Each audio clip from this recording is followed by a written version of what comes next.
He didn't drown, and she says she can prove it. The headlines told us Malcolm-Jamal Warner's life ended in a tragic accident, a rip current in Costa Rica, a fight against the ocean he didn't win. But today, the woman who knew him best has broken her silence.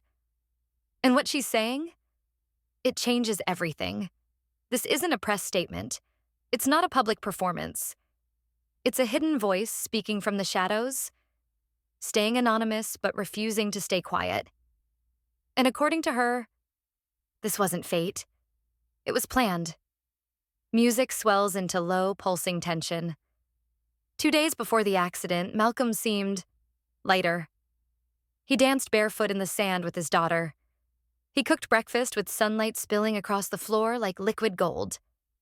For a moment, the pressure of Hollywood, the whispers, the deadlines, the demands, seemed far away. But his wife noticed something else. A shadow in his eyes. That final night, he couldn't sleep. At 3 a.m., she found him sitting under the moonlight, a leather-bound journal open in his lap. "What are you doing?" she whispered.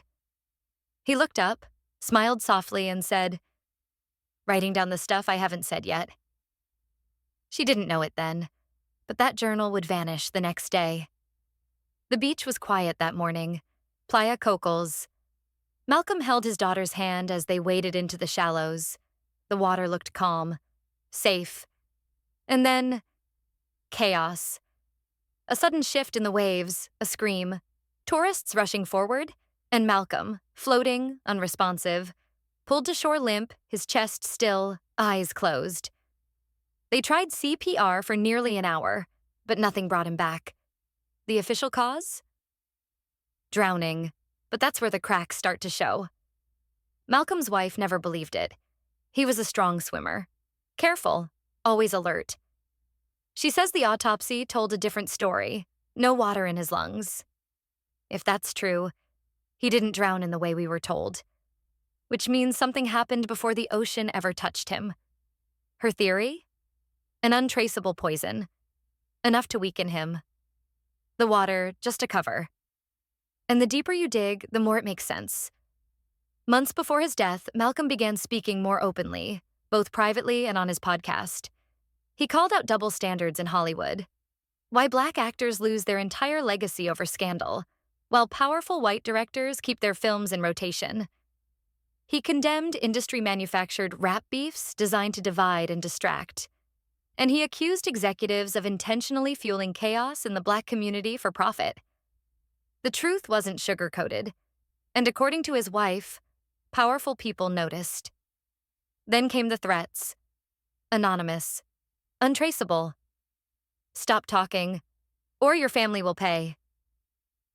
She says he tried to hide how much it rattled him, but after each call, his mood would shift, the light in his eyes dimming just a little more. He suggested they take a trip. Just to get away, he said. But now, she wonders if they were really running from something far more dangerous. No photos, no videos. This rescue, on a public beach in daylight, somehow left zero evidence. There was another man in the water with Malcolm. His identity? Never made public. That man walked out of the hospital in days. Malcolm never left the sand alive. The full autopsy report? Still not released. Not even to the family. And then there's the question no one can answer. Why would a cautious man, on a beach known for dangerous rip currents, walk into the water that day? Unless he didn't go willingly. There's one moment his wife can't shake. Just before stepping into the water, he let go of her hand. Slowly, he kissed her forehead. And he just stared. Not fear, not panic. Something else.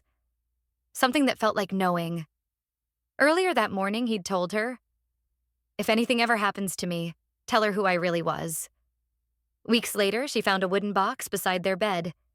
Inside, torn scraps of poetry, private thoughts, and one envelope. 3 words on the front. "For you," inside.